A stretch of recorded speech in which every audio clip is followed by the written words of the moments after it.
Seltzer Kings.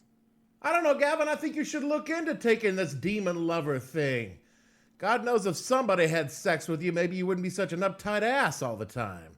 The following podcast contains like FU and S and stuff like that, and then MF and stuff like that. They're not words. Those are names of spirits. explicit language.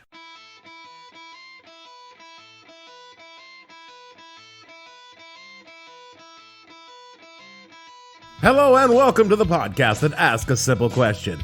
When you were having sex with the devil and not using protection, what the hell were you thinking? I'm your host, Dave Bledsoe, and this is episode number 272, Every Single One of Us the Devil Inside edition of the show, where we discussed your test results, and I regret to inform you that it looks very much like you might have. Stay tuned. The What the Hell Are You Thinking podcast is brought to you by Lexi's Exorcisms. We get the devil out of you. Are you troubled by demons, bothered by dark entities from the netherworld, experience sudden impulses to masturbate with a crucifix? You might have the devil inside, and you need Lexi's Exorcisms. Our trained spiritual specialist will coordinate with you to purge the evil from inside of you.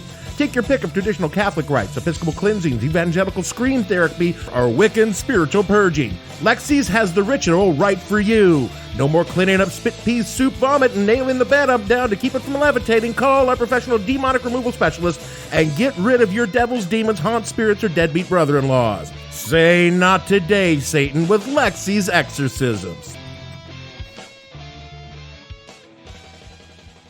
We have seen a lot of them. They call them fibroids. They call them endometriosis. They even sometimes actually like a pregnancy. It's called a molar pregnancy. You are pregnant with this thing that looks like grapes. It comes out in the pathology that it looks like a big bunch of fluffy looking grapes. These things are evil deposit of the spirit husband. Most people believe that the spirit husband and the spirit wife, the incubus and succubus, they are the same spirit. They turn into a woman, then they sleep with a man and collect his sperm. Then they turn into a man and then they sleep with another woman and deposit the sperm and reproduce more of themselves. Because of the way they are, angels cannot reproduce. You understand what I'm saying? So they can use human beings to reproduce more Nephilims. And people will be like, nah, that's not possible. How can a spirit sleep with a human being and produce a child? That's not possible. Really? How was Jesus born? It's no secret I grew up an evangelical Christian.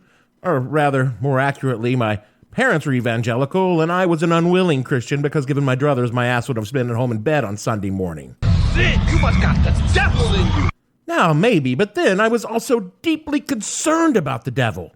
I mean, I didn't want to go to church, but I also didn't want to have anything to do with the devil. I guess I figured I could just Switzerland my way around the whole mess. If you want a snapshot of the 12-year-old Dave's way of thinking... I really don't. When I first heard the Rolling Stone song, Sympathy for the Devil, I was actually afraid that listening to that song might invite the devil to take notice of me. I mean, here were these guys just talking about all the bad things the devil does, like there were just another day at the office, and I was highly concerned about this song being on the radio all the time and wondered if the devil might be, I don't know, winning? Cut to 3 years later, 15-year-old Dave had no such concerns. The darker, more devilish the music, the more I wanted to hear it. The devil is the only possible reason for me listening to songs like this.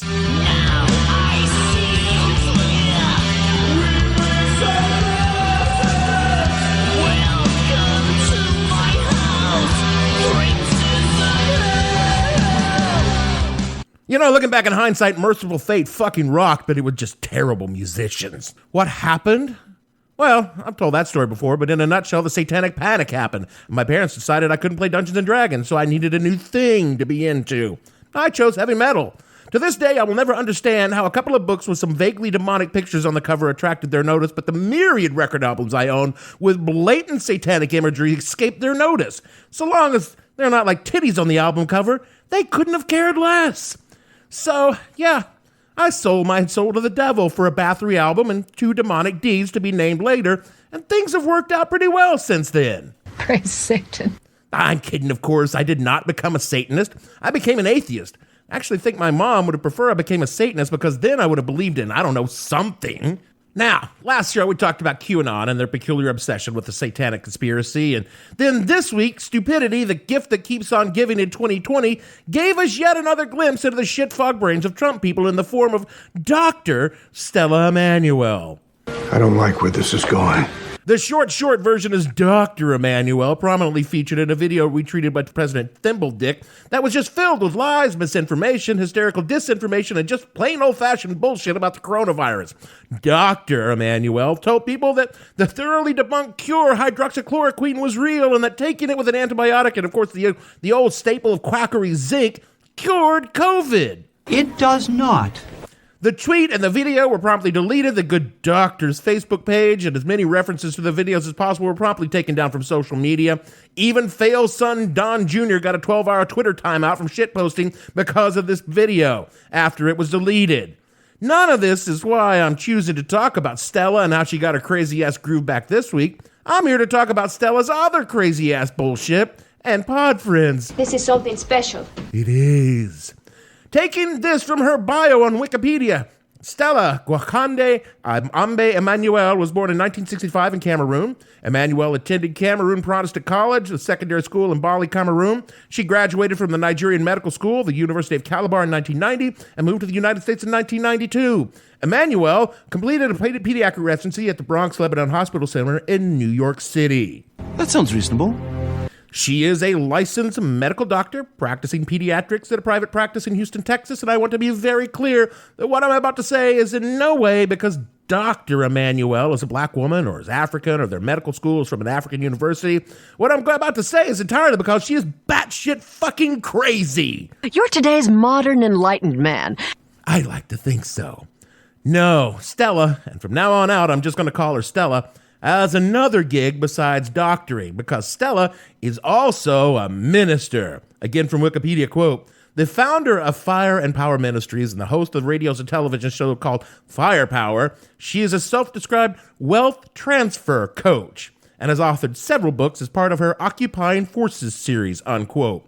Is it just me, or does wealth transfer coach pretty much sum up all of these huckster Bible-thumping God-brotherers? Because they're very good at transferring small donations from morons into real wealth for themselves. If it weren't for my pesky morals, I'd become a wealth transfer coach myself.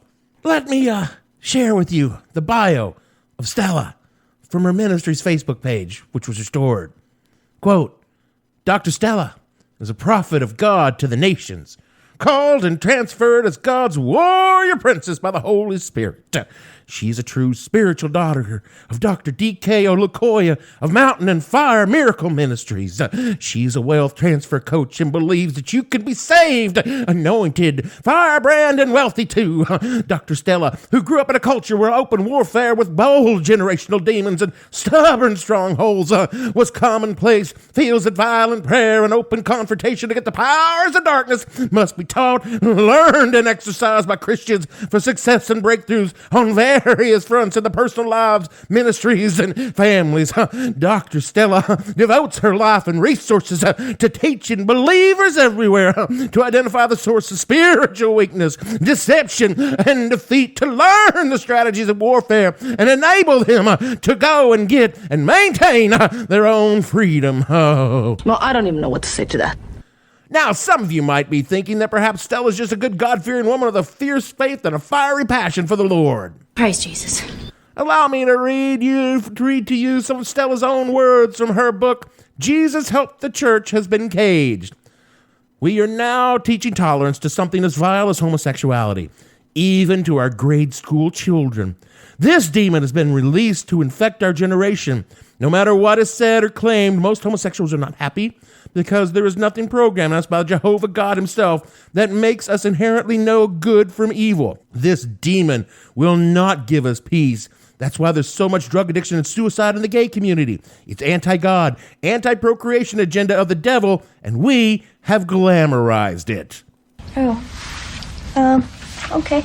Or how about this little Facebook post from Stella the week before the 2018 midterm elections? Quote, on November 6th, there will be a referendum her spelling, in America that is intended to forcibly remove Trump from being president. Remove all the laws that protects the rights and privileges of Christians. Who are the people behind this plot? It is the gay, the lesbians, the members of the New World Order, the Illuminati together with ignorant Christians, but masterminded by Satan.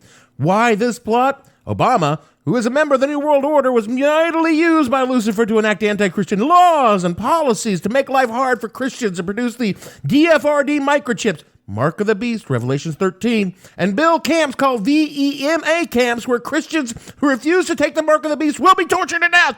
Trump, who is a Christian, has been slowing down doomsday for Christians in America, unquote.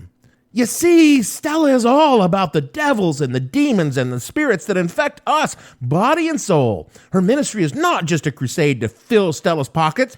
I mean, it's definitely filling Stella's pockets, but is also against the very devil himself.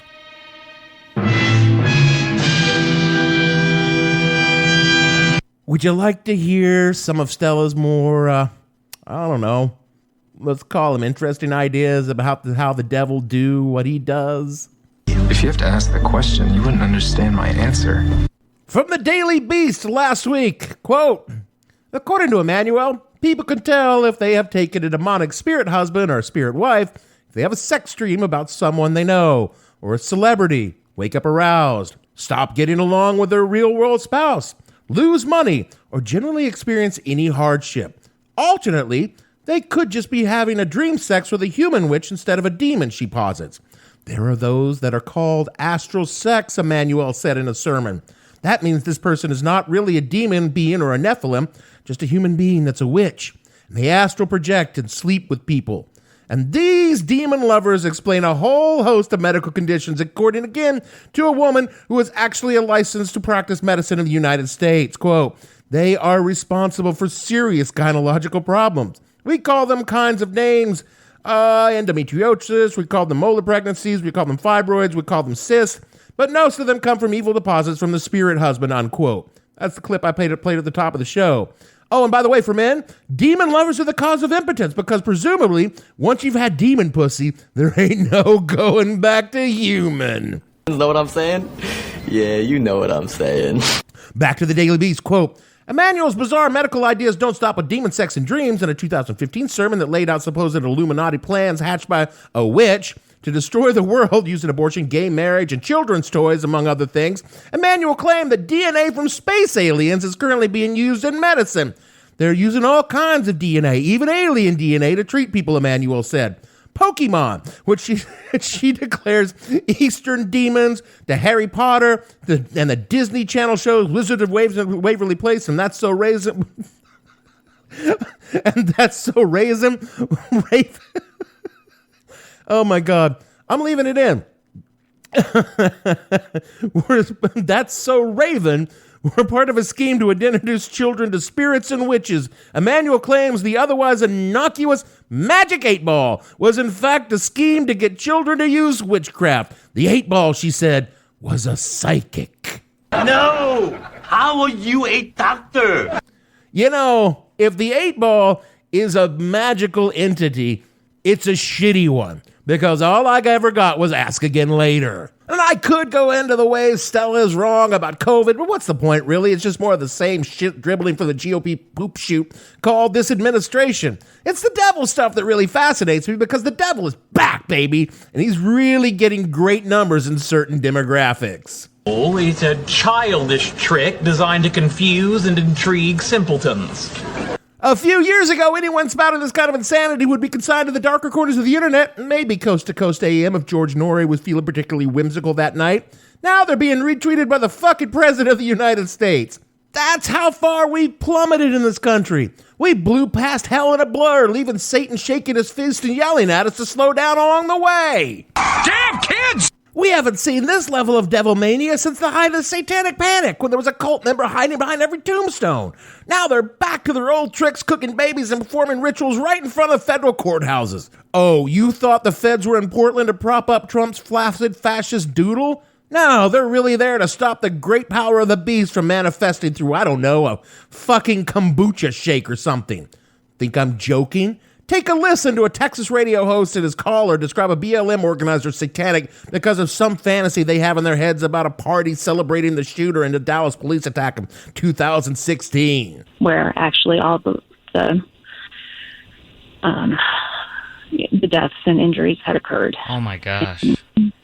The man went to where the 5 were killed and had a party? Now, that's where I stopped. I did not search.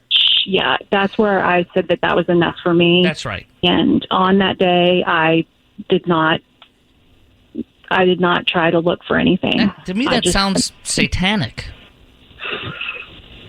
Yeah. Satanism is the new communism for the blank brain masses of evangelical Christianity. The Satanic Panic never went away for these folks, and the Venn of idiocy is a perfect circle of evangelicals and MAGA Americans.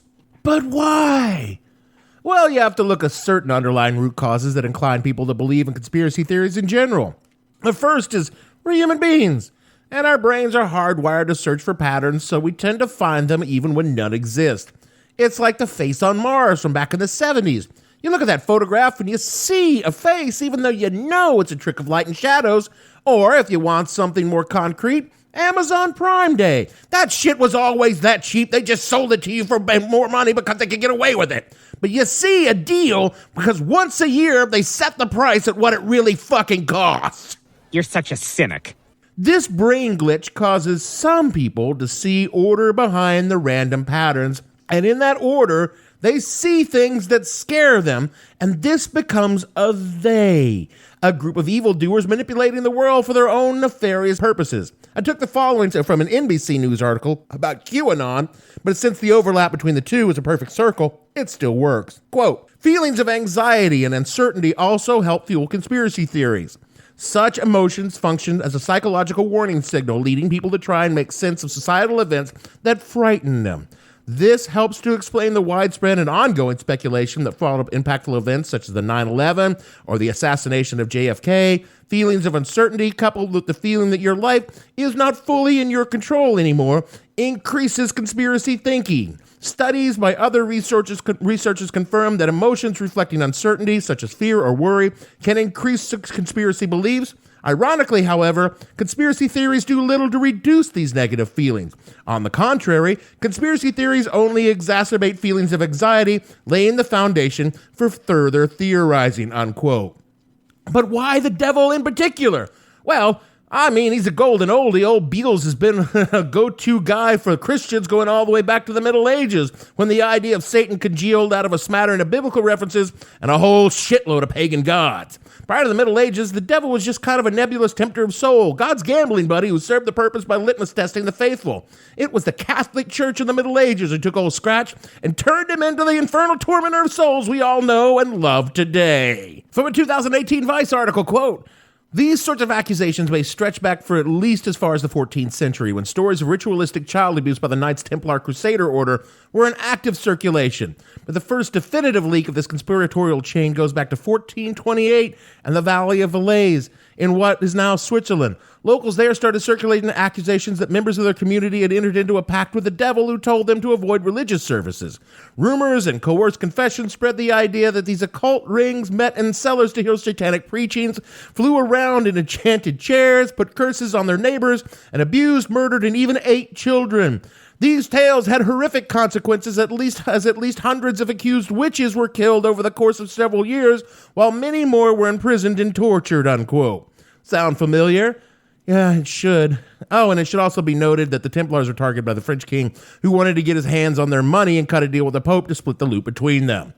For hundreds of years in Europe, accusations of liaisons with Lucifer were enough to get your ass killed. And the people who ended up on the pyre were universally the social outcasts, the different, the odd, the others, who didn't conform to the social mores of the day. Whenever a rich and powerful person stood accused of dabbling with the devil, investigations got shut down real quick. And oddly enough, modern-day witch hunts focus on the rich and famous entirely, which is, I guess, a form of progress, even though I still think they should leave Tom Hanks fucking out of it. What is most bizarre to me is how the movement has turned President Tiny Dingle into a sword of the fucking Lord in their fight.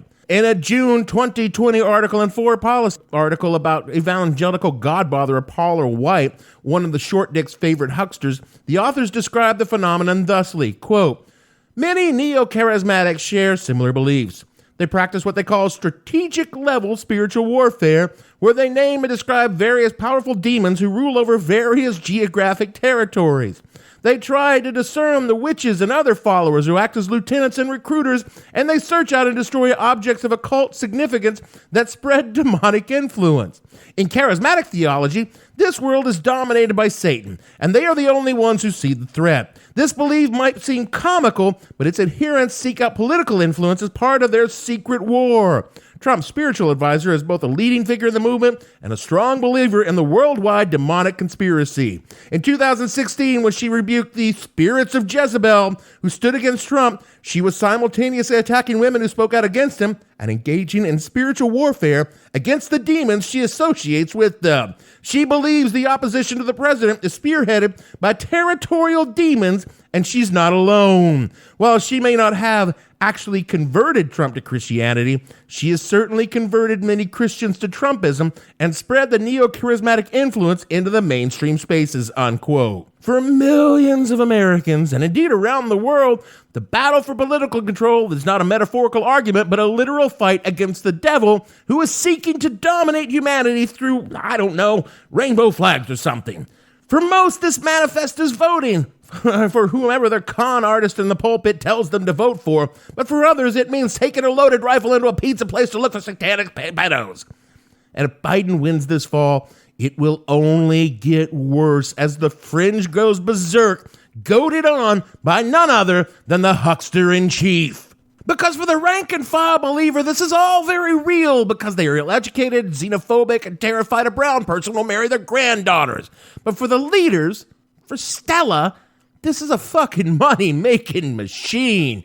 I have no idea if Stella actually believes in demon sperms and astral sex. I mean, she did graduate medical school, and she also makes people wear a mask when they come into her practice for treatment. But listen to her, she certainly sounds as though she believes in demon fucking. But what is abundantly clear, that it doesn't matter whether or not she personally believes in this bullshit, because she sees the path to profit littered with slack-jawed bodies of the idiots who do. The difference between this panic and the Satanic Panic of the 80s is how it's being monetized. Say what you will about the OG panic, people genuinely fucking believed there were devil worshippers abducting millions of children every year, despite the fact that no one seemed to be missing that many children. Today, there's a cadre of con artists who are using the ignorance and fear of their followers to cash the fuck in on their stupidity and panic. And the so-called leader on the free world is number one on the list, as he deftly, if that word can be ascribed to him, promotes and support the pieces of shit who see him as he sees them, a machine for printing money, power, and votes. There isn't a whole lot that could be done about the masses of stupid people in the world who believe some mythic pagan deity, recast as God's nemesis in all things, is literally acting in the world for his own diabolical motivations. Those people are always going to be there no matter how hard we try to gently teach them to lighten the fuck up. But what we can do is go after these fucking criminal pieces of shit who are literally killing people to buy their fucking Escalades. There are already laws on the books against fraud. Let's start dragging these fuckers into courtrooms and prosecuting them for their claims about medicines, bleach drinking, and demon fucking sperm. The First Amendment provides freedom of religion, but it doesn't say you can use religion to spew lies and disinformation to the public for your own personal benefit. If Stella is really the warrior princess of God, then let her fucking call God to the stand and have him testify on her behalf. Shit, I'd be happy to see Satan called as a hostile witness. I would even hold a copy of the Satanic Bible when he swore to tell the truth, the whole truth, and nothing but the truth. It'd be worth it just to see Nancy Grace lose her shit over the Devil's Defense Team. You can bet Alan Dershowitz would take the fucking job. That is it for our show this week. Apologies for the heavy use of quotes. I know it makes it look like I'm just taking a shortcut to pad out material, but when you look at the material I had, it was so great, I just had to go with it. And besides, the devil made me do it. Speaking of diabolical machinations, donate to our Patreon, kick us a buck, and get some exclusive content in the show early and ad-free, and to truly sacrifice to our Dark Lord and Satan. Rate and review the show wherever you get your pods. It helps others be lured into the darkness and surrender their immortal souls to our infernal Lord and Master, the advertisers who buy our ad spots. Follow the show on Twitter at the Hell_podcast or the show name on Facebook. That is where I offer more unholy prayers to a satanic majesty in hopes of summoning a demon lover of my own. Truth is, I had a demon lover for a couple of years, but she broke up with me because she thought I was too dark. Shout out to Celtic Kings who put our show on the network after some particularly evil deals I brokered with Mephistopheles. Someday they're going to find out about what I promised. Pro tip, guys, don't have daughters first. So for me, Dave, words like weapons sharper than knives, Bledsoe, producer, makes you wonder how the other half died, Gavin, and all the fictional minions of hell on the show, we want to say, every single one of us would not have the devil inside if we only wore a condom. Come on, people, it's the devil. You don't know where he's been. And we'll see you all next week.